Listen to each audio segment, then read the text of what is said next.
mo tún kí yín bí tẹ́ tí ń wò wá jákèjádò àgbáyé ọ̀dẹ̀ ọ̀dùnbí olúwatóbi lọ́ba fásùgbà ló kọ́ mi bẹ́ńbẹ́yẹ́kẹ́ lẹ́ ń pè mí lónìí ẹ̀ tún wò lóní bẹ́ńbẹ́yẹ́kẹ́.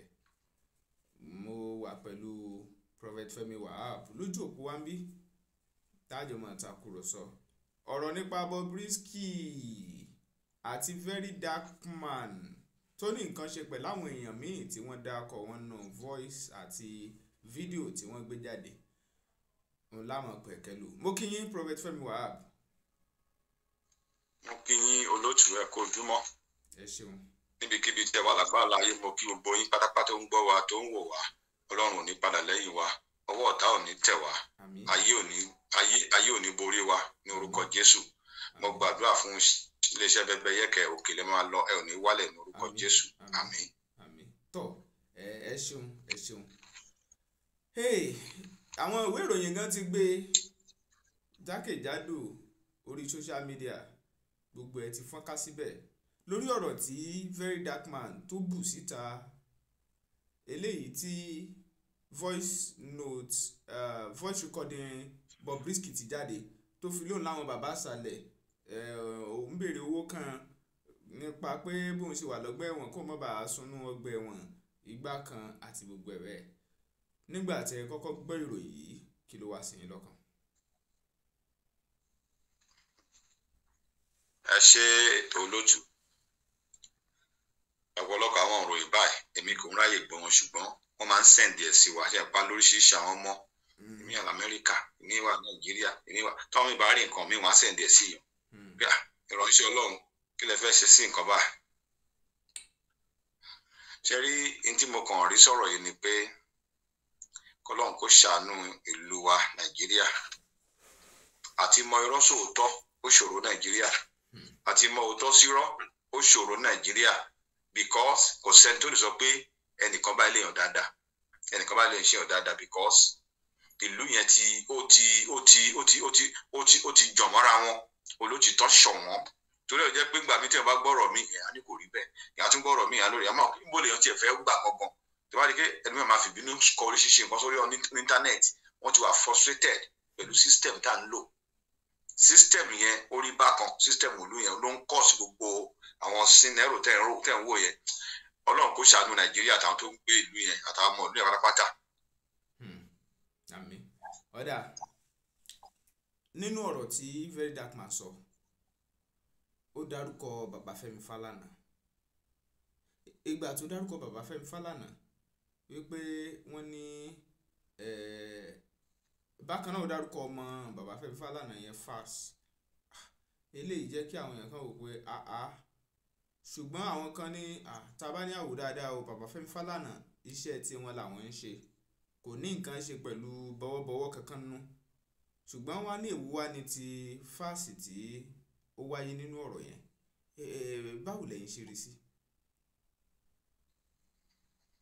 ṣe rí èmi ò tiẹ̀ mọ kankan nípa Falz bàbá Fẹ́mi mo kàn fẹ́ sọ gbọ́ ẹ̀ general ni ṣé gbogbo àwọn ará bíi di alake entertainer wọn mọra wọn bàbá ẹ̀ nìkan ló yàtọ̀ bàbá ẹ̀ nìkan ni lọ́ọ̀yà ṣùgbọ́n àwọn tó kù entertainer ni wọ́n ọ̀rẹ́ ara wọn ni ọ̀rẹ́ ilé ìlú. kí lẹ wí. lọ́ọ̀yà náà mọ̀ ní Falz náà. bẹ́ẹ̀ níbẹ̀ wọ́n tún ṣe entertainment mọ́ so ó ti yàtọ̀ náà méjì ti yẹ yín sìn ṣàgbó náà ń kọrin so tẹ wá wò dáadáa sìn wọ́n wọnú ara wọn ni so gbogbo wọn ló mọra wọn èmi kàn mọ̀ ní pé ṣẹ́rí máà tó ń pè ní Very Dark Man yẹn mi tiẹ̀ mọ́ rí name ẹ̀ ọjọ́ wo ni ìyàwó mi sọ̀rọ̀ ẹ̀ fún mi náà òun náà bẹ̀rẹ̀ wí kí ni mo rí sọ̀rọ̀ máa yẹn mo ní wẹ́ẹ̀ ṣé mo pé nílùú òyìnbó yìí ó lè má jẹ́ ìlójú ó lè má jẹ́ ọ̀kan lójú ní Áfíríkà kò jọ wá lójú ń bí mo sọ fún nígbà tí mo kọ́kọ́ bẹ̀rẹ̀ ètò pẹ̀lú yín ṣọ́ọ̀ṣì tí mò ń lọ tẹ́lẹ̀ èmi la administrator a ní àwọn transgender láàrin wa a ní gay ìpínlẹ̀ lóyìnbó ni èmi máa tún jókòó láàrin wọn tá a máa jọ sọ̀rọ̀ a tún máa jọ rìn lọ train station lómi àwò pé máa sọ fún wọn pé Ọlọ́run ní ká kórìíra ẹnì kankan ẹni tó ń wò ni tó dàbí ẹlẹ́ṣẹ̀ lẹ́ni ó lè jọ ló máa jẹ́ gíná fa sí àbíkọ́ lọ́la oníṣò ọ̀rọ̀ Ọlọ́run ò rí bẹ́ẹ̀ yẹn a kì í kọ̀ndẹ́mù èèyàn torí àwọn kan sọ̀rọ̀ ẹnìjọ́ kan pé bóyá àwọn nígbà tó ń sọ̀rọ̀ ní prophet kan ní NAFDAC something wọ́n ní báyìí tí tó fi ríǹgì sí mú ẹni tó ṣe gbá sábẹ̀ sí ní ọkọ̀ wò pé wẹ́ẹ̀ Bíbélì complete ó ní àwọn èèyàn mi ṣègbé torí pé wọn kò ní ìmọ̀ Ọlọ́run ò ní ká condemn ẹnì kankan Jésù ò wáyé nítorí olóòótọ́ èèyàn nítorí onírọ́ torí ìkà torí ẹlẹ́ṣẹ̀ játijàti bá ti wá ránṣẹ́ Ọlọ́run tàbí kìrìsìtẹ́nì tó ń ṣe irú ẹ̀ bẹ́ẹ̀ yẹn kìrìsìtẹ́nì wọn ò pé torí tó bá kórìíra èèyàn kò ní wá bẹ́ẹ̀ kò ní bẹ́ẹ̀ lọ church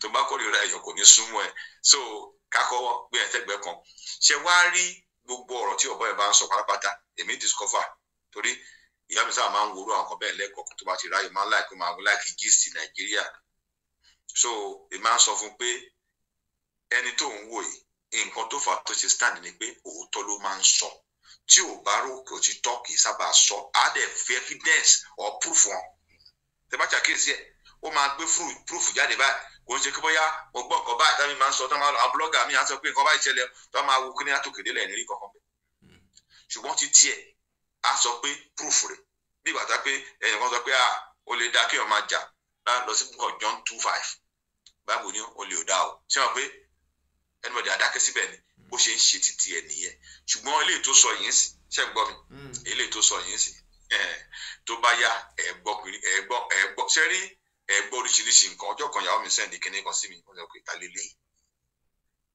lọ́ba dìbò Bobrisky nígbà tó wà lẹ́wọ̀n lọ́dẹ̀ wá sanra nígbà tó wà ní yàwó mi ní àbí mi ò rí nǹkan tó ṣẹlẹ̀ Nàìjíríà ni mo ní Nàìjíríà ṣòro tú o ẹni bá tú di Nàìjíríà ìdí tiẹ̀ gbọ́ wà ń ta ó ní kí ló dé mo ní because o ò lè understand ìlú yẹn ó ní kí ló dé mo ní tó fẹ́ gba driver's license lásán wà á tẹ́wọ́ sẹ́yìn báyìí gbà ní wàá dẹ̀ rí gbà ẹni tó fún ò lè rí gbogbo nǹkan wa ó máa rí kíní yẹn gbà ṣùgbọ́n òní róńtọ̀ bá a ṣe bá nìyẹn ṣe rí wọ́n bú Tinubu wọ́n ṣe gbogbo ẹ̀ sì máa ń wò wọ́n ràn ni ẹ lọ sọ́spítù lásán ẹ̀rù wàrà tó ń dá ṣé Tinubu náà tó ní kọ́ wà burúkú tó ń wò ẹwà tó ń ṣe náà ẹwà tó ń ṣe títì tí a bá panu pọ̀ tún ìlú yẹn ṣe ká máa wo kẹ́ni ẹnìkan ọmọ Yorùbá ní ẹnìkan ọmọ Abẹ́òkúta ní ìlú yẹn bó ṣe máa wà ló máa ṣe wà yẹn o sabotio ti pọ̀ jù ṣùgbọ́n tèmi kàn lórí ọ̀rọ̀ yẹn ni pé tí bọ̀bọ́ yẹn ò bá rí kì í sọ o tó gbogbo tó máa ti ń sọ tẹ́lẹ̀ ẹ máa rí gbogbo ẹ̀ òdì ìyá mi máa ń wò dáadáa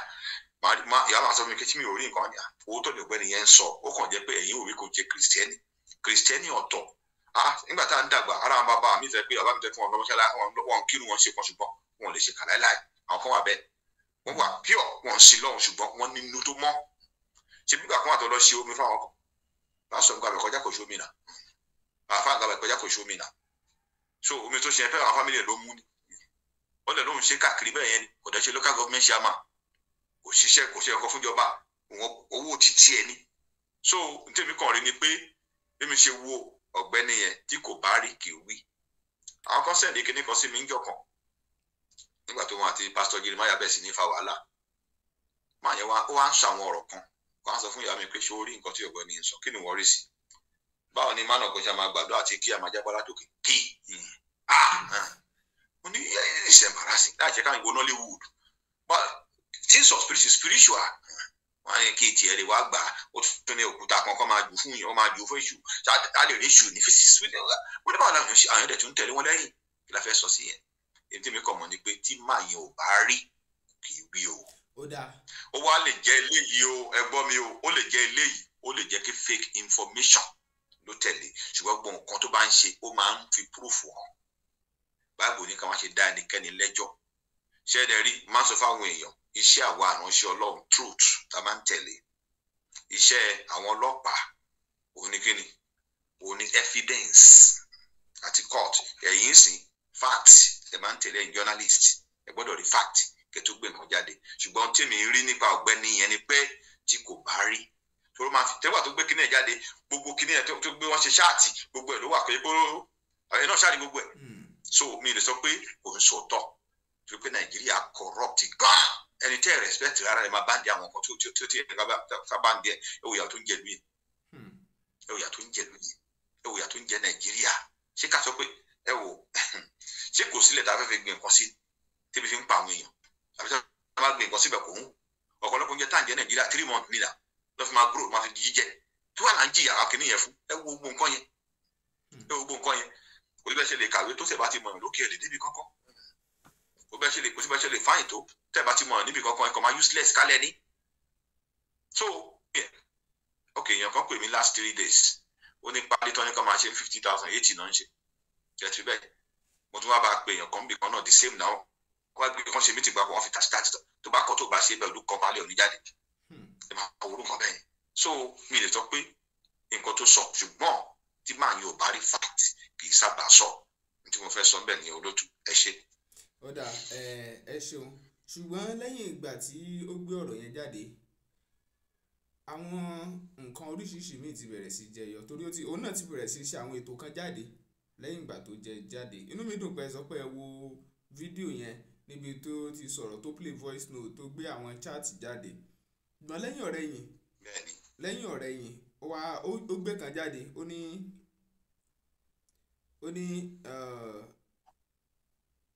ó ní díà Fẹ́mi Fálànà díà fada Fẹ́mi Fálànà ìyẹn kò tí ju bí wákàtí díẹ̀ lọ tó gbé yẹn jáde lẹ́yìn ìgbà yẹn ó tún kọ díà Fas Fálànà this is my humble response ẹ wá mo wá fẹ́ kí ẹ gbọ́ àwọn kíní méjèèjì yẹn kò gba àsìkò púpọ̀ bọ̀ ẹ jẹ́ n kọ́kọ́ play ti bàbá Fẹ́mi Fálànà.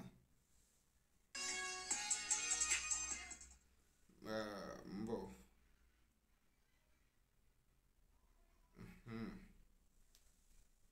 First of all, I did not defame Uncle Femi Falana, and I will never, ever, ever defame Uncle Femi Falana.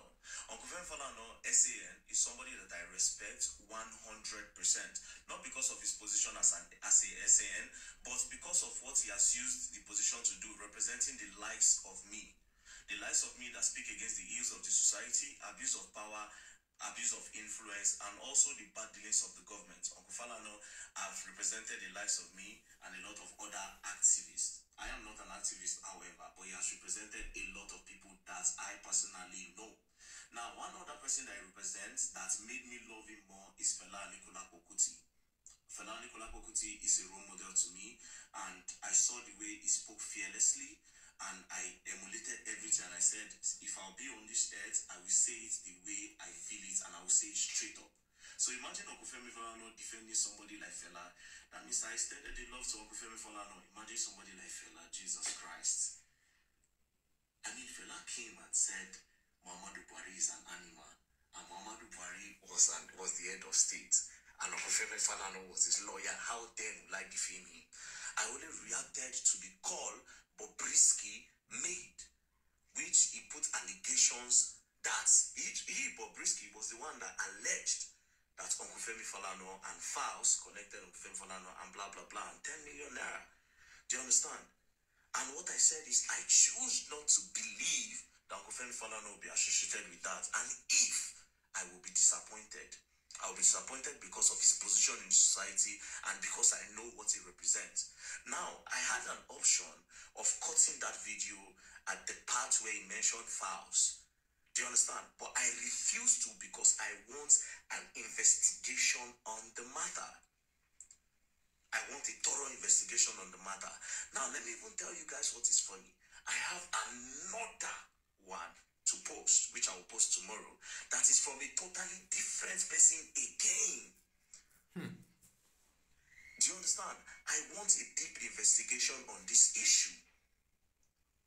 The EFCC was named, the Controller General of Prison was named, and then Uncle Femi Falana and Files the bad guy. Do you understand? A deep investigation will clear everything, and if Bobrisky is lying, he should face the law for using somebody as big as Uncle Femi Falana to do something like that. Now, again, imagine if that video did not come to me and an anonymous just posted it online. That video would have just spread and people would have believed. I'm even 100% happy that what is happening now is happening now. Do you understand? So the thing will just break, the whole table will break, and what happened will come out. So Uncle Femi Falana, I, Ose Martin Vincent, will never, ever, ever defame you. I will never, ever defame you. And I did not defame you. Thank you very much. I still love you. You are my daddy. Yes, you are my daddy. I love you 100%. Thank you very much. And what is even crazy is that on the top of my head, Uncle Femi Falana is an emergency contact. How did I even forget this? Yes, it's an emergency contact. Because to be very honest, I did talk. I'm to be honest, if person bad, even if the person get position and they talk. So I don't talk am before say the day where we say one kind big person will get influence will come hold me. Uncle Femi Falana go represent me. So why would I defame Uncle Femi Falana? Please go back to my video, people. Thank you very much. I love and respect you, Uncle Femi Falana. Thank you very much. Peace. Tó kí ni ẹ rí sí ọ̀rọ̀ tí ẹ kọ́kọ́ gbọ́ yẹn? Kí ni ẹ observe nínú ọ̀rọ̀ náà? Ǹjẹ́ mi observe fún bẹ́ẹ̀ ni pé ẹ mọ̀ pé máa ń sọ̀rọ̀ kan alágbára mámèrò ọmọ ìyá ọ̀lẹ ni. Bẹ́ẹ̀ ni bàbá ọ̀lẹ. Tí ẹ bá fẹ́ sọ̀rọ̀ bẹ́ẹ̀ ni ẹ bá lágbára mámèrò ó fi ọgbọ́n gbé kalẹ̀ nísìn tẹ́lẹ̀ yẹn kò fọgbọ́n gbé kalẹ̀ ní tó wà bẹ́ẹ̀ nìyẹn. Ó ní tó bá jẹ́ pé ó bá ní ọwọ́ bẹ́ẹ̀ òun disappoint pé ó jẹ́ nǹkan ọjà lẹ́nu fóun. Ṣùgbọ́n ṣé mọ̀ pé àwọn blogger tó bá gbọ́rọ̀ kan sí wọ́n máa fi nǹkan míì kún left right tó bá ṣọ́ra wàá ṣe tó yẹ kó ṣe. Ṣùgbọ́n bọ́rọ̀ ṣe rí sí tó bá investigate torí kò sí wọ́n jẹ́ interrogate máa yẹn náà because orúkọ ẹ̀ wọ́n dárúkọ ẹ̀ ń bẹ̀ yẹn bàbá yẹn o. Ṣùgbọ́n n tèmi kàn rí bẹ̀ ni pé o máa ń sọ fáwọn èèyàn onígbà ìṣẹ́ máa sọ fún èèyàn pé orí ẹ̀ ò pé láti máa ṣe thank you ó bó ṣe máa gbọ́rọ̀ kalẹ̀. Ṣùgbọ́n ní Nàìjíríà tá a wà yẹn o mi ní parọ́ fún yín èmi gẹ́gẹ́ bí ẹnìkan àti jẹ́rìí èèyàn ṣòro nílùú yẹn kí là á tí ì rí tán. Nàìjíríà ẹni tó ẹ wo tó bá fi ìmọ̀ tó ẹni mo lè pè ní the best person tó wà righteous ní Nàìjíríà jẹ president àbí governor lẹ́nu tó fi máa tó oṣù mẹ́ta ẹ máa pè ṣóun ní àbó nǹkan kò ní yẹ ìfúra ẹ mọ̀ pé ṣé lágbájá àbó nǹkan ẹ̀ẹ́kan tí wà yẹn akọ̀dédé change ni. So tí ẹ bá ti wà lókè Nàìjíríà ohun gbọ́n tí ẹ fẹ́ ṣe àwọn tó yí ká wọ́n á manipulate ẹ̀. So ó sì yẹ pé ọ̀rọ̀ yẹn ṣòro sọ. Mo dẹ̀ sọ ọ̀rọ̀ kan nípa máì náà lọ́jọ́ yẹn mo ní kó wà very careful. Ohun tí wọ́n bá ti ń ṣe ṣé bá rántí tí wọ́n ti máa fi wisdom sí máa ń di wàhálà. Òun ló pa Samson nínú Bible, òun ló kó bá King Saul nínú Bible. As a Christian gbogbo tó a fẹ́ ṣe láyè máa fi ọgbọ́n ṣe. Mo dẹ̀ sọ̀rọ̀ John the Baptist tí èèyàn kan bá ìyàwó àbúrò ẹ̀ sùn tí wọ́n lọ ń pariwo ọba ní pé wọ́n ṣe gbá kan fún ẹ wọ́n ṣàwọ kan fún ẹ kíní kan tí ò fọgbọ́n ṣe wọ́n bẹ́ orí ẹ̀ dànù. Kódà ọba yẹn náà sọ́fà ṣùgbọ́n ṣé òun jí padà mọ́ kò lè jí mọ́. As a Christian ọjọ́ kan ni mo ń bèèrè lọ́wọ́ Ọlọ́run pé ó sọ pé prayer is a principality kíní kan wisdom is a principality. Why? Ọlọ́run ní gbogbo nǹkan láti bá ti sí wisdom bẹ́ẹ̀ ò lè jìnnà tó fi máa wálẹ̀.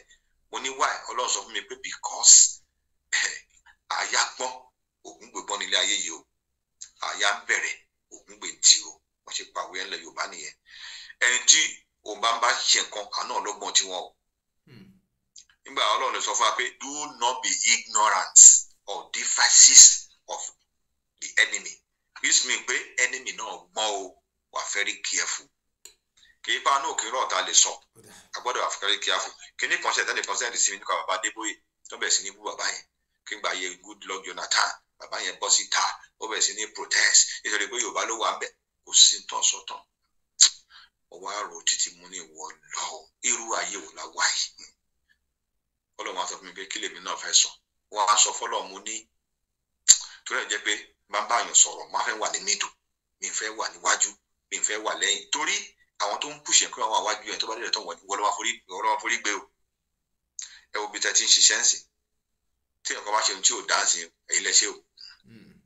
Ẹ lè má sí ilé rárá máa ń lágbájá ṣe nǹkan bá kí ló fà ẹ̀yin lé lórí. Ó ṣe rí nìyẹn.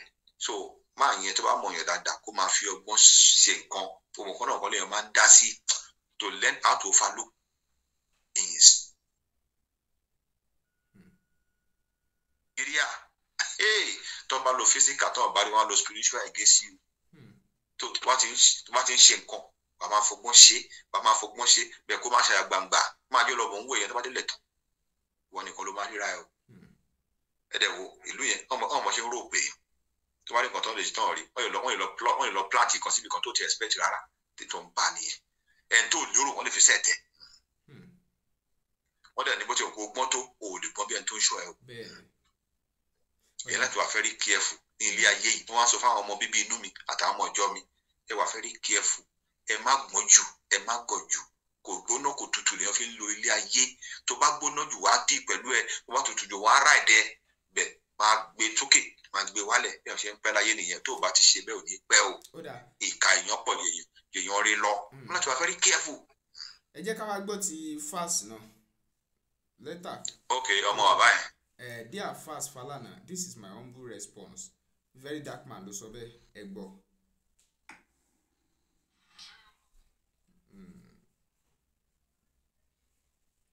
Oya.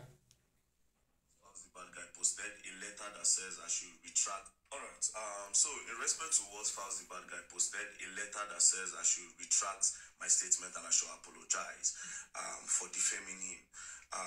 First of all, before Falz posted that, Seun Kuti called me and he said, very dark man, I just finished speaking with Falz the bad guy. I want you to call him. I'll send you his number. I want you to call him so that you guys can talk. You know, and I said, Ebon, I don't want to talk to Falz. Then he said, no, you need to hear what he wants to say, you know. And then I sent Falz a message. We got on a call. And then when we got on a call, then he said he wasn't happy. Then I said, how far?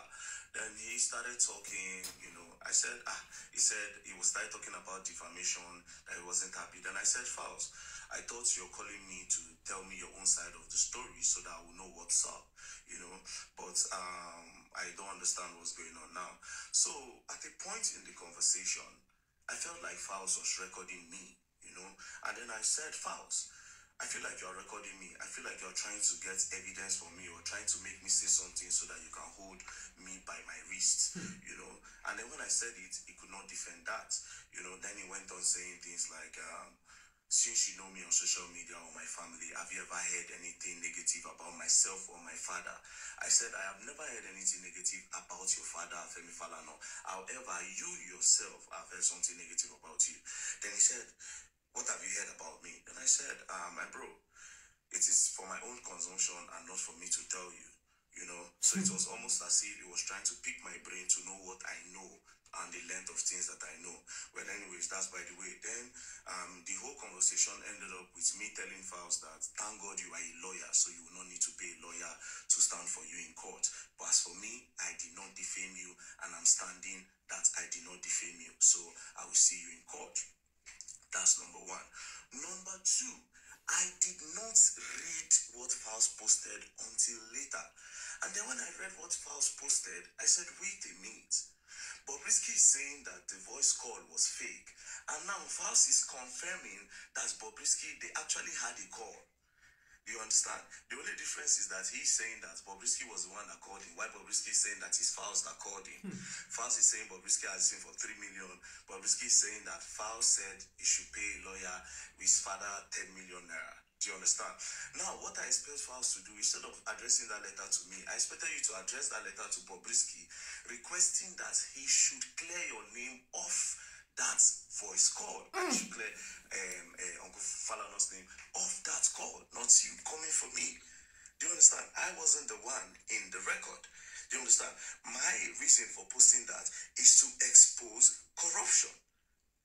The corruption that states that Bobrisky used his mouth to say that instead of taking him to prison, that they took him to a private lodge. That EFCC collected 15 million naira from him to drop an allegation and to drop a charges that said he laundered money. Do you understand? And inside all this thing is calling your name, and you are sending a letter to me. I would expect you to send that letter to Bobrisky. Do you understand? To be very honest, I did not defame Falz and Uncle Femi Falana. Now, that's on the side. Now, as it stands like this, I am standing my ground to say, I still want to know what went down. Because going back to everything now, I saw there's a picture of Bobrisky online where he carried luggage. You did go prison, you carry luggage. Secondly, who gave Bobrisky a phone to make call inside prison? Because they don't lock me up. They remand me for Kuje prison now. I know say if you want make call to your family, it will take you a process of telling one of the prison wardens to say you won't make call. They'll bring you outside. They'll give you a phone. If you remember the number, fine and good. If you don't remember the number, turn you sabi. Then you can now call the person you want to call. So how did Bobrisky get a phone to call Falz and is requesting that Falz will give him 3 million? Again, another question is this. Which officer charged Bobrisky 3 million for VIP cell? We need to know. Do you understand? We need to know which officer officer charge Bobrisky 3 million because when they get all these amounts for, say they'll collect 10 million, may they clear a name from the crime where he commits by a presidential pardon. You understand? So, my dear brother Faust, I did not defame you, and I will expect you to channel this energy to Bobrisky that called your name in that recording. And as for Bobrisky, like I said, I will post another recording from a totally different person entirely. Mind you, the first video I posted, I did not even post it complete. There are other side of the video, but I will post another one again today. I will post another one again today. Post another one again today, confirming that this guy, man, through no go prison. So is it that prison is for us, where we don't get people? Is prison for us, the poor masses? Is prison for us, the people that don't have connection? Who is this Bobrisky's godfather that also influence the clearing of his charges, his money laundering charges? So that is my question. Do you understand? It's pretty simple. I want to know what really happened, and I believe a lot of Nigerians want to know.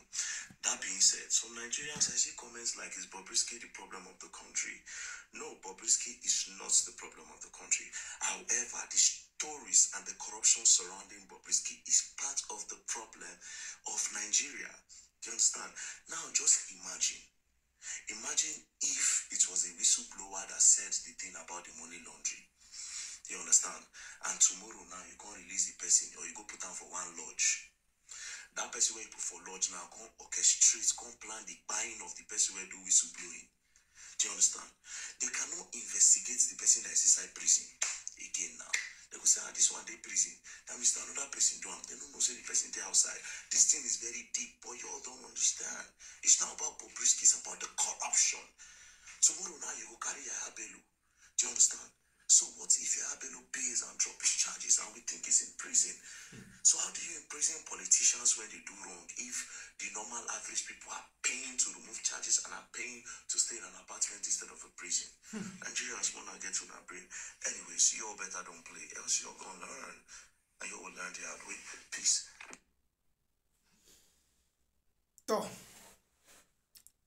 Nto sọ nìyẹn o. Ọ̀rọ̀ rí. Ṣé rí mo fẹ́ sọ àwọn ọ̀rọ̀ méjì mẹ́ta níbẹ̀. Ṣé rí nígbà tí ọba yẹn fẹ́ parí ọ̀rọ̀ ó sọ àwọn gbólóhùn kan bẹ́ẹ̀ tó wà interested. Ó dẹ̀ tún ní nǹkan tó fẹ́ sọ tí ò tún dá bẹ́ẹ̀ náà. Bẹ́ẹ̀ tí mo fẹ́ bẹ̀rẹ̀ ni pé èmi believe pé tí èèyàn bá mọ̀ yàn tí èèyàn bá gbọ́ nǹkan kan pa ẹ̀ ó yẹ kó announce ń tàn. Ó yẹ kó kọ́ béèrè lọ́wọ́ ń tọ̀ náà pé nǹkan báyìí mo gbọ́ o. Ṣé pé bẹ́ẹ̀ ṣé ń wò ó tà pé ọmọ ara wọn. Ṣé èmi ní nọ́mbà yìí lọ́wọ́, mo nọ́mbà fáàsì lọ́wọ́ sí. Àbí nọ́mbà ilé mi lọ́wọ́. Ó sọ pé ẹni tí ó gbé ọ̀rọ̀ yẹn wá fún un tó send kíní yẹn sóhun.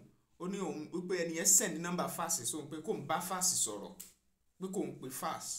N tó sọ nínú. Ilé tí kò wá pè. Ó lóun wá mẹ́sẹ̀jì ẹ̀ ni. No, lẹ́tà ni o, lẹ́tà tí gbogbo kíní ti ṣẹlẹ̀ ní o. Tó di kó bẹ̀ sí pé kíní sójú ojú ayé ni mò ń sọ kó tó di pé ọ̀rọ̀ rí báyìí torí ọjọ́ máa ń pa òwe kan wọ́n tẹ̀ bá pé bíríkótó èèyàn tún máa ń pé bíríkótó gbogbo ọ̀rọ̀ kọ́ lèèyàn máa ń sọ níta gbangba ṣé mo pé nǹkan ọ̀rọ̀ nínú ọ̀rọ̀ tó sọ mo ṣe ń sọ bẹ́ẹ̀ o torí ọ̀rọ̀ tọ̀rọ̀ bá rí báyìí àfi ń kẹ́kọ̀ọ́ ni tẹ̀mí àwọn kékeré lè ní ṣe pẹ̀lú kìrìsìtẹ́nì inú àwọn èèyàn là ń gbé náà ẹni tá à ń sọ inú èèyàn ni ṣé bó sọ̀rọ̀ ó sọ̀rọ̀ nípa Jesus Christ ó fi wé Fẹlá nígbà tó ń sọ̀rọ̀ sí ṣọ́ọ̀bù yẹn yín sí ó dárúkọ Jesus Christ ó fi wé Fẹlá bẹ́ẹ̀ náà bẹ́ẹ̀ kọ́ so wọ́n fàyọ̀ ń bẹ̀ ni pé ètèmí rí ń bẹ̀ ni pé ó yẹ kọ́kọ́ ṣèwádìí náà lọ́dọ̀ àwọn yẹn pé nǹkan báyìí táwọn yẹn bá wá parọ́ fún tó fẹ́ sòótọ́ ó wá lè jáde bó ṣe jáde ibẹ̀ ó ti ṣẹlẹ̀ náà ṣùgbọ́n mi tó ń bá ọ̀rọ̀ lọ tèmi kàn rí ń bẹ̀ ni pé ṣé mo pé ó dàbí human right person ni gbogbo ọ̀rọ̀ tó ń fà yìí tó wò pé wọ́n fi ìyà jẹ àwọn aráàlú tá a mọ̀yàn.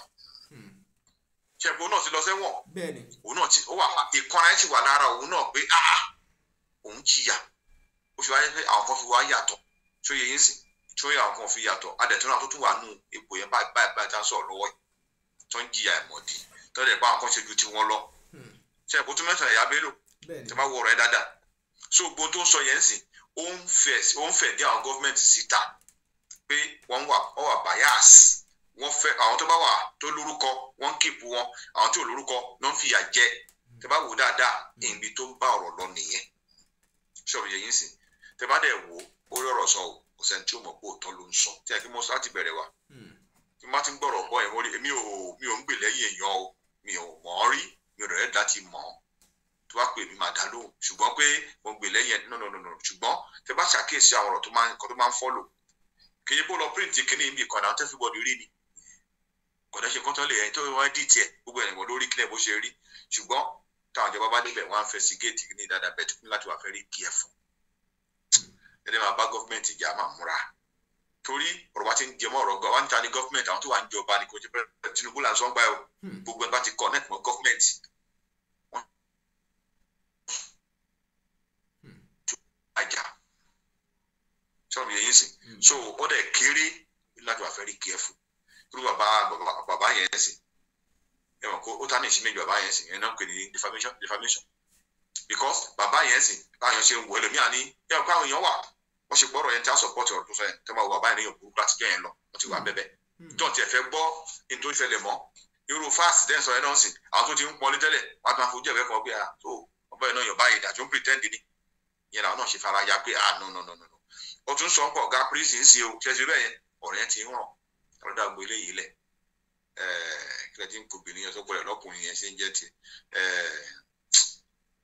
ọkùnrin tó pẹ̀lẹ̀ lọ́kùnrin ẹ̀yà òun ló dá gbogbo ẹ̀ lẹ̀ ó ti wà tó láòsì jù ó ti wà tó láòsì ní Nàìjíríà yẹn tó wà bíi tiẹ̀ náà pọ̀ ṣùgbọ́n ṣé àrími tó ń ṣe yẹn máa kó bá ó ní láti wà very careful bẹ́ẹ̀ ló ń pòsì ń jọkàn ẹnìkan fóun 4 million ẹnìkan fóun kìíní kan ṣé káyọ̀ máa bẹ́ẹ̀ dúpẹ́ lọ́wọ́ wọn ni àbí kí ló kan àwọn èèyàn pẹ̀lú gbó yẹn ètò ìwòrú yẹn òun ló dàgbò ọ̀rọ̀ wà lẹ́yìn lẹ́wọ̀ kò síbi tí nǹkan yẹn ò ti ń ṣẹlẹ̀ ṣùgbọ́n bó ti expose yẹ ó dáa so that government á lè wà wọ́n lè wà expose wọ́n á kọ́sùn ara wọn àwọn mìíràn ló gba ẹ̀wọ̀n jẹ́ kí wọ́n ṣe nǹkan kan jẹ́ pé ẹ̀ṣẹ̀ àmọ́dé náà jẹ́ àwọn kan dẹ̀ ń kó wọ́n dẹ̀ fi wọ́n lẹ̀ so bó ṣe ń sọ̀rọ̀ jáde yìí sí àwọn àṣẹ tó ń dùn yẹn á máa jẹ́ káwọn èèyàn kọ́ máa sit right little by little nǹkan padà dá ìlú ló ń jà fún kò jẹ́ pé kinní kan ìyà ò jẹ́ òun fúnra ẹ̀ ṣùgbọ́n ń wò pé wà tó ń kú Nàìjíríà wọ́n ń fìyà jẹ tí ò léèyàn àwọn tó léèyàn dẹ̀ ń gbádùn tó ń ta àti proof nìyẹn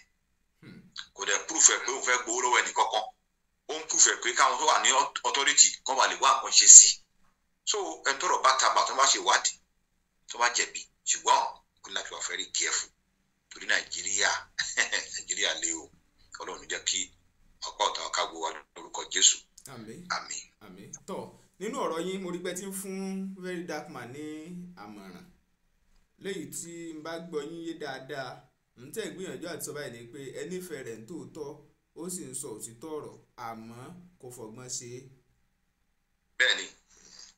bẹ́ẹ̀ni Nàìjíríà lè ṣé bọ́mọ ọdún yẹn ní gbogbo wa Nàìjíríà lè ó kìí sìn ẹni méjì láàrin èèyàn burúkú 40 ẹnu ẹ̀ wò bó ṣe rí nìyẹn gbogbo dìpátímẹ́ǹtì káàkiri àwọn tó dá wà láàrin wọn ṣùgbọ́n wà tó tiny tí ọlọ́pàá ọ̀dà ni ọlọ́pàá dà ṣùgbọ́n nǹkan tó rọ́yọ̀ kan nínú 50 ó máa difficult kí ló ní kó wá fẹ́ ṣe á máa wò wọ́n ni ká máa lọ á padà nà ó tí wọ́n ti mọ̀ pé wà nínú àwùjọ bẹ́ẹ̀ yẹn ìlú òyìnbó lè máa ṣe irú ẹ̀ ṣẹ́ni tó ń ṣe yẹn torí pé ó ti gbé western world rí ni o ó ṣì wà nínú ẹ̀jẹ̀ wa ń bí nìyẹn àwọn á wà straight forward torí ẹ̀ tàbá sí lọ sílé báyìí àtàbà jáde kó gbogbo nǹkan bá ṣe a máa rí tètè yàn ni torí a máa ń láìkí aláìkọ́ máa ṣí ti èèyàn ẹ rí pé ìfẹ́ lánàá ṣe rí ìgbà tó dé nìyẹn bí bá ti gbé lóyìnbó bọ́n ṣe máa ń ṣe nìyẹn torí ìwà táwọn kò bíbá ẹni pé o kò lè má dé fi àjẹ nìkan tó lè kó jù lọ ọ̀dọ̀ ni pé bíbá yìí òfin ò kọjá kò sẹ́ni tó fi ò lè mú so bó ṣe wá rí yẹn sìn á ti wá wà nú ẹ̀jẹ̀ èèyàn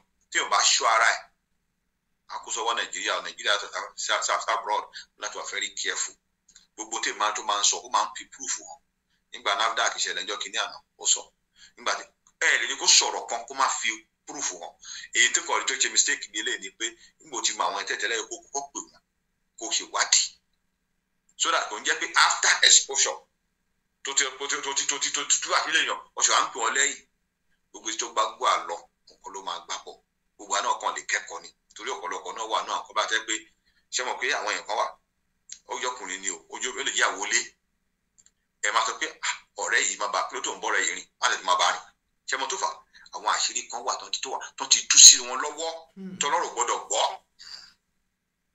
àìmọ̀ ìrọ̀ tó ti parí wọ́n ti tú àṣírí kan síta tọ́lọ́rọ̀ gbọ́dọ̀ gbọ́ so wọ́n wá dàbí slave sóńtọ̀ torí ẹ̀ gbọ́dọ̀ àfẹ́rí careful ilé ayé ọgbọ́n náà fi ń gbé bẹ́ẹ̀ kò ń ṣe education o ilé ayé ọgbọ́n náà fi ń gbé kò ń ṣòwò o ilé ayé ọgbọ́n náà fi ń gbé bẹ́ẹ̀ kò ń ṣe pò tó bá lo onípò títí tí wọ́n fi ta ọ́ lọ́fà ní orí síìtì ẹ̀ bẹ́ẹ̀ wá kú síbẹ̀ ni torí ìwọ lè lóògùn àwọn lè lówó àwọn alóògùn bàbá yẹn máa Gbẹ́ngà Adébóyè torí mo láìpẹ́ nígbà tó wà láyé ó máa ń sọ̀rọ̀ kan olólówó ń duyè olóògùn ń duyè olówó àgbèyè olóògùn apá o so ẹ láti wà fẹ́rí careful tẹ́ bá ti ń gbèrú Nàìjíríà tí ò bá ti gbọ́n lójú tẹ̀yìn gbogbo àwọn tó ń kú yẹn àwọn olóburúkọ ló ń pa wọ́n o ẹ wá báwọn ṣe ń kú anyhow àwọn èèyàn burú ń dún yẹn o láti wà fẹ́rí careful ọgbọ́n yẹn ṣọ́ra ẹ̀ bá fẹ́ pẹ́ láyé ó kéré o torí àwọn ìka yìí kò sí ní tán lè dánwò ó lè pẹ́ kíníkan wisdom is a principal tí Ọlọ́run máa wù ẹ̀ràn tí bí prophet ní something Ọlọ́run wò tán fi dí pẹ̀lú ẹ̀ ní nígbà tí ó fọgbọ́n ṣe bí prophet ní John the Baptist Ọlọ́run wò tán fi bẹ́ orí ẹ̀dá nù mí ló fà á wisdom nìyẹn o so tí mo kàn rí nbẹ nìyẹn. tọ ẹ ṣeun fún àlàyé yín tẹ́ ẹ ti ṣe báyìí lórí ètò ní dédé àsìkò yìí ṣe wá rí ọ̀pọ̀ ló máa ń fẹ́ láti ní nọ́mbà yín mo máa ń sọ pé ó wà lórí ẹ̀rọ ìyẹn náà kí wọ́n pè ẹ pè nọ́mbà yín síta gan kí wọ́n lè láǹfààní àti ní ó ṣe kárẹ̀ tó fẹ́ béèrè àmọ̀ràn bóyá lórí irú tó farajọrú eléyìí tàbí nǹkan mi. ṣe rí program tá a ṣe láàsì nípa Wàsíù Àyìndé Marshal Bísọ́lá Badmus Mohbad tẹ́bàgbà àyàn ṣe pè mí tó àyàn wà ní bondage gbéyàwó gan o àyàn wà ní bondage gan ṣe rí àwọn nǹkan yìí kò ṣe nǹkan tó le mo máa ń sọ láìmọye ìgbà gbogbo ẹ̀ wà ní Bíbélì a ti fọlọ́run sílẹ̀ Ọlọ́run ti fi wá sílẹ̀ Bible ní draw to me I will draw to you.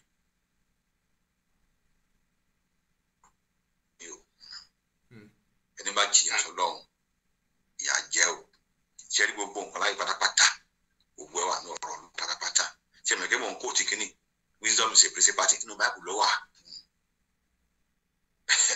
wisdom is applicable to direct inú Bible ló wà àmọ́ tí mo fẹ́ gba gbogbo ẹ̀ tó wà lágbàáyé pátápátá ni pé gbogbo tó fẹ́ ṣe lálẹ́ ó fẹ́ lọ́kọ ó fẹ́ fẹ́ ìyàwó ó fẹ́ kọ́lé ó fẹ́ ṣe gbà wisdom ni kò máa fi kẹ́kọ̀ọ́ máa lead ẹ̀ èyí kò ní gbàdúrà àdúrà ọ̀tọ̀ wisdom ọ̀tọ̀ tó bá ti ní wisdom àdúrà lè help ẹ o àdúrà lè help ẹ because àdúrà ẹ jẹ́ kí n ṣàlàyé kọ̀ọ̀kan táwọn èèyàn mọ̀lẹ́ àdúrà dàgbà tẹ́ pé wọ́n fún yín ní ilẹ̀ 10 acre or 1 acre of land wọ́n fi ṣe farming wọ́n fún yín lọ́fẹ̀ẹ́ ní o ẹ wá mú koríko yẹn ní kọ́ bá yín gé ẹ dáná sun ìdọ́pẹ̀lẹ́ àdúrà nìyẹn o ẹ wá lọ sí orí òkè ẹ wá lọ ń gbàdúrà Ọlọ́run bless mi tẹ́ ẹ bá gbìn nǹkan kan síbẹ̀ bẹ́ẹ̀ bá ṣe wálẹ̀ ṣe máa bá kinní yẹn bẹ́ẹ̀ ni wisdom ṣe rí ilẹ̀ tí mo fẹ́ ṣe ìtúlówó lè wú bẹ́ẹ̀ tó máa jówó tó bá wá kù yẹn ṣé màá rí ta ládùúgbò tí mo wà yẹn bá fẹ́ tà ló mo lè tà sí báwo wọ́n tó ṣe máa débí ṣé ẹ pé ẹ̀gbọ́n nítorí wọ́n pè ní wisdom nìyẹn bí ilé ayé ṣe rí nìyẹn ẹlòmíràn tẹ́ kó kàwé gan ẹlòmíràn tẹ́ kó mọ̀yàn gan bẹ́ẹ̀ kò gé ní anything torí kò ní wisdom so tí mo fẹ́ gbà ẹ̀ lámọ̀ràn nìyẹn ẹ máa fọgbọ́n ṣe ilé ayé wọ́n dẹ̀ fẹ́ bẹ gbogbo ẹnikẹ́ni tó bá lọ àtẹ́jọ́ lóòótọ́ wọ́n tún lè mọ̀ sí gbàdúrà fún ọ dárí má fi òótọ́ lẹ̀ má sòótọ́ Nàìjíríà lè lóòótọ́ ṣùgbọ́n máa fọgbọ́n ṣe òótọ́ yẹn ni má máa dédé wọ́n ní wọn ń tójú ẹlẹ́sẹ̀ mi Yorùbá máa kárí láyé o Yorùbá ní wọn ń tójú ẹlẹ́sẹ̀ mẹ́sàn-án ká ẹ wò pé kọ́lá wa gbọ́dọ̀ ti ń rí àwọn ọgbọ́n yìí àwọn Yorùbá yìí mọ́kàn máa ń wò wá ni gbogbo tó máa ṣe lọ́wọ́ ní báyìí Yorùbá alẹ́ o torí ẹ̀ pé ẹnìkan lọ pé Bible tó sọ ní Bible yóò correct tó bá ní Yorùbá correct owó yẹn bàbá ọdún correct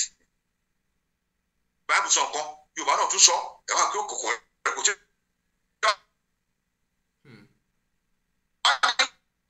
correct so Bible wò ní àwọn àpò fọlọ́n pọ̀ pé kí ni ẹ bá wà ẹ máa fi ẹlẹ́ ẹ bá ń ṣe ohun tí ò dáa ẹ fẹ́ ṣe náà ẹ fọgbọ́n sọ ìkọ́ àwọn èèyàn burúkú pọ̀ tí pọ̀ jù mo mọ̀ pé nǹkan tó ń ṣẹlẹ̀ ó máa ṣí oríṣiríṣi nǹkan lẹ̀ táwọn gọ́ọ̀mẹ̀ntì ò bá yẹ o because tó bá ti bẹ̀ sí pé wọ́n àjọ ní ẹ̀fúnṣù mẹ́fà àyàn gbàgbé ẹ̀ ṣùgbọ́n tí wọ́n fẹ́ tẹ̀lé dáadáa àárí àwọn àṣírí tó máa yẹ everybody lẹ́nu. ó dà ẹ ṣeun ṣeun.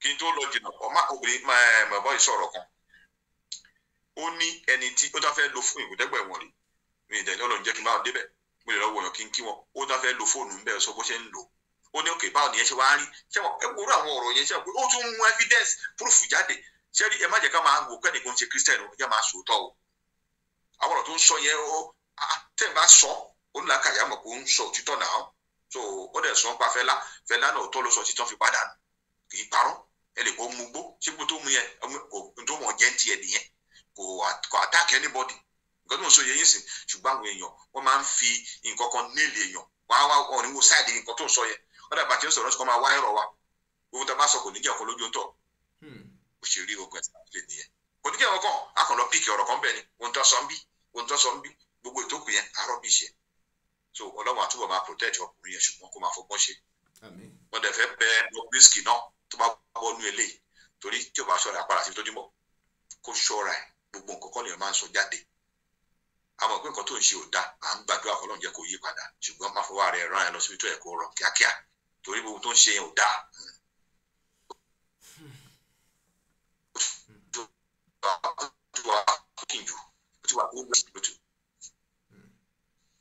tó nọ́mbà yín ẹ lè pè síta. nọ́mbà mi ò yí padà ẹ ṣe nọ́mbà mi ò yí padà +34 kò ń ṣe 6 kì í ṣe 234 +34 because Spain number ni +34 698 256 476 +34 698 256 476 ẹ tún lè gẹ́ẹ̀tì wa ní Google bá ti kọ Prophet Fẹ́mi Wahab sórí gbogbo ohun tá a ti ọṣẹ pọ̀ pẹ̀lú bẹ́ẹ̀ yẹ kẹ́ ń tọ́ṣiríṣi ẹgbẹ́ tó máa hẹ́ bí gan àwọn tá a ti ṣe ní oṣù mẹ́fà ní ọdún kan tá a ti gbọ́n ti ẹ̀ máa gbọ́ ẹ̀ bẹ́ẹ̀ yẹ kẹ́ wọ́n dẹ̀ tún kọ́ sí Believers Citadel TV ẹ̀ tún rí oríṣiríṣi ìta máa ń ṣe program ní ministry gangan nípa ìgbéyàwó nípa ẹni tó ń wọ́kọ nípa ọmọ kéékèèké nípa bí wọ́n ṣe lè lólé ayé nípa bí àdúrà ṣe lè bà nípa ìfọwọ́ àwọn alágbára ayé gbogbo ẹ̀ lè máa rí bẹ̀ nínú fídíò tó máa ṣe àǹfààní fún yín àdúrà wa gbà ní orúkọ Jésù. àmín o ẹ ṣeun púpọ̀ tó ẹ já máa yọ̀ǹda yín lórí ètò ní dédé àsìkò yìí àmọ́ rírì yín ẹ bá kí gbogbo àwọn ará Madrid ní Spain lọ́hùn o tó òjíṣẹ́ yín àti mọ́mí Olúwatóbilọ́ba Fásùgbà ló kọ mi Bẹ́mbẹ́yẹ́kẹ́ lẹ́ ń pè mí lónìí mọ̀ pé tí wo lóní Bẹ́mbẹ́yẹ́kẹ́ ẹ máa bá wa ṣíà ẹ̀ fáwọn ẹlòmíì lóní Bẹ́mbẹ́yẹ́kẹ́.